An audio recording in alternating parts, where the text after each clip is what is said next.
அஸ்ஸலாமு அலைக்கும். நான் உங்க ஷிஃபா குக்கிங்லேருந்து பேசுகிறேன். இன்றைக்கி நம்ம என்ன ரெசிபி பார்க்க போகிறோன்னா, ரொம்ப டேஸ்டியான அப்புறம் ஹெல்த்தியான ஒரு பிரேக்ஃபாஸ்ட் தான் ராகி புட்டு. வாங்க எப்படி செய்கிறதுன்னு பார்க்கலாம். இங்கே ஒரு பவுலில் 2 கப் ராகி மாவு எடுத்திருக்கேன்.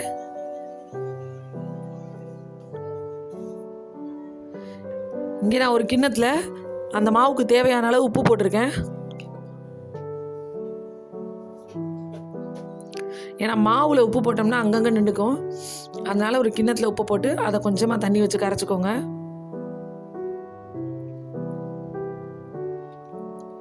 இப்போ இந்த தண்ணியை இந்த மாவில் கொஞ்சம் கொஞ்சமாக ஊற்றி நீங்கள் அப்படி பிணைஞ்சு லைட்டாக அப்படி உதுத்தி விடணும்.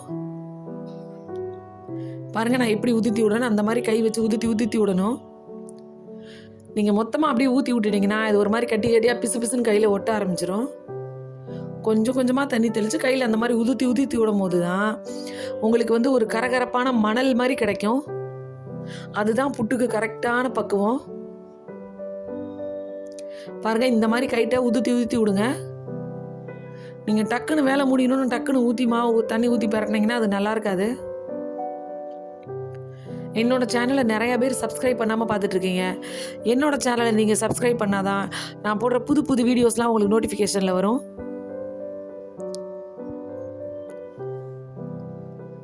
பாருங்கள், கொஞ்சம் கொஞ்சமாக தண்ணி ஊற்றி கையில் இந்த மாதிரி பண்ணி விட்டுட்டே இருங்க.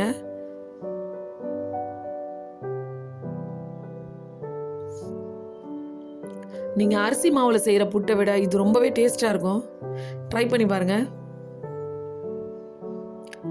பார்த்தீங்களா, இந்த மாதிரி மணல் மாதிரி வந்திருக்கு. இன்னும் கொஞ்சம் தண்ணி சேர்க்கணும், ஏன்னா ரொம்ப ட்ரையாக இருக்க மாதிரி இருக்கு.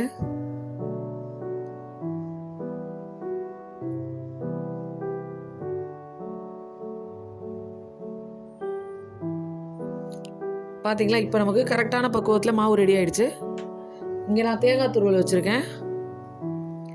இப்போ நான் உங்களுக்கு சாதாரண கிண்ணத்தில் எப்படி புட்டை வைக்கிறதுன்னு சொல்ல போகிறேன்.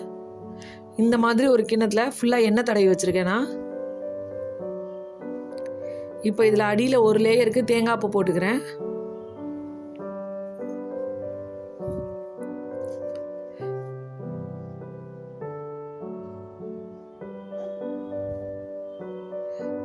இப்போ தேங்காய் பூ போட்டுனேன். இப்போ இதுக்கு மேலே நான் புட்டு மாவு போட போகிறேன்.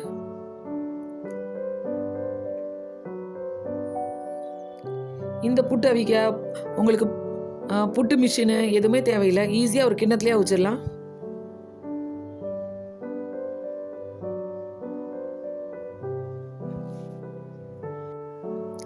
இப்போ மறுபடியும் அடுத்த லேயராக நான் தேங்காவை போட்டுக்கிறேன். உங்களுக்கு இந்த மாதிரி தேங்காய் போட இஷ்டம் இல்லை, எங்களுக்கு வெறும் ராகி புட்டு தான் வேணும் அப்படின்னா நீங்கள் இந்த தேங்காய் போடுறதை அப்படியே எடுத்துகிட்டு வெறும் ராகி மாவையே அப்படியே ஃபுல்லாக போட்டுட்டு அப்படியே நீங்கள் வச்சு வைக்கலாம்.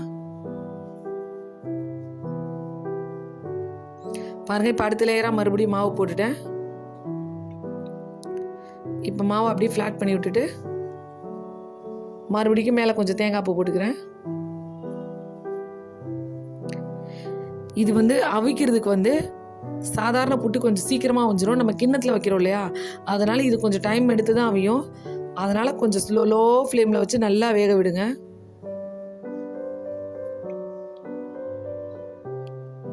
ஹை ஃப்ளேம் தேவையில்லை, நல்ல லோ ஃப்ளேமில் வச்சு ஒரு 15 நிமிஷம் வேக விடுங்க.